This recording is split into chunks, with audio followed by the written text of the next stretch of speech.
એ cryptocurrency ઇન્વેસ્ટમેન્ટના ગુનાના કામમાં કંઈક 12,20,000ની ફ્રોડ થઈ હતી ડિસેમ્બર મહિનામાં. એમાં અમે લોકોએ અગાઉ એક તેજસ સંઘવી કરીને અકાઉન્ટ હોલ્ડર હતો, એમને અમે લોકોએ ઝડપી પાડ્યું હતું ટ્રેનમાંથી.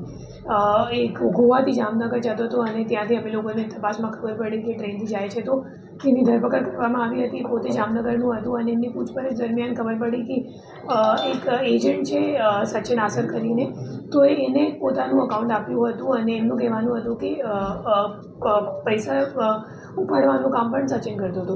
પછી સચિનની ધરપકડ કરવામાં આવી છે. સચિન સાથે સાથે જે બે અન્ય એજન્ટ છે ચિરાગ અને અશોક, એ બંનેને ધરપકડ કરવામાં આવ્યું છે. જે સચિન છે એ એકચ્યુઅલી અકાઉન્ટનો વચેટિયો છે અને ઉપાડવા માટે અકાઉન્ટમાં એ ચિરાગને મોકલતો હતો અકાઉન્ટ હોલ્ડર સાથે. અને એના સિવાય જે મુખ્ય આરોપી અત્યાર સુધીમાં મળ્યું છે અશોક છે, અને અશોકનું કનેક્શન એક બોરેવલીમાં મુંબઈમાં રહેવાવાળો એક સાઉથ ઇન્ડિયન નાગરિક છે, એમનું નામ છે મણિભાઈ. તો મણિભાઈ માટે કામ કરતો હતો અશોક, અને મણિભાઈને ખાતા અપાવવાનું કામ અશોક કરતો હતો. આ જે ફ્રોડ છે એમાં બે અકાઉન્ટમાં કુલ 12,20,000 રૂપિયા ગયા હતા. એમાંથી એ લોકો લગભગ 10 લાખ રૂપિયા રોકડથી મણિભાઈને આપ્યું છે અશોકભાઈએ, અને બીજા જે 2,20,000 રૂપિયા છે એ લોકો કમિશન તરીકે આપસમાં એ લોકોએ ચારો માણસોએ વેચણી કરી દીધું છે. એ લોકો આ અત્યારે જે ગેંગ મળી છે 4 લોકો અકાઉન્ટ હોલ્ડર સહિત જે અમે લોકોએ 3 એજન્ટને પકડ્યું છે.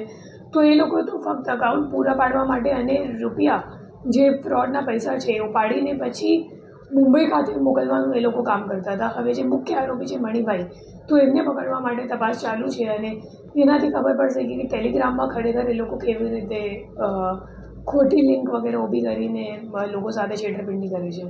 એ તો મણિભાઈ પકડવામાં આવશે તો ત્યારે ખબર પડશે.